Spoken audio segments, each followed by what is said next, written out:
Hello guys, good evening, good afternoon.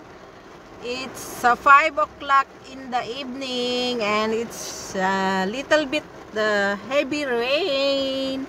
Ayan guys, I think pangalawang ulan na dito sa Bahrain. So ayan, we just arrived home from work. At kanina hindi ko nabidyuhan yung yung sa kunting guys, ang kunting ulan, ang lalim na ng ng tubig sa daan. Kailangan dahan-dahan ang pagpapatakbo dahil madulas and then malalim ang tubig. So ayan guys. Magtataglamig pa yata kasi ngayon pa uulan guys. Ayan, late na siya, late winter na yata kasi February na. Ayan, medyo malamig-lamig na guys.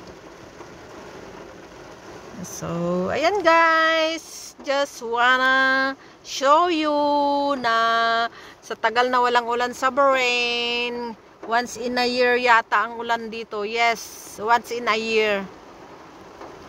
But I think before this February, umulan din siya before.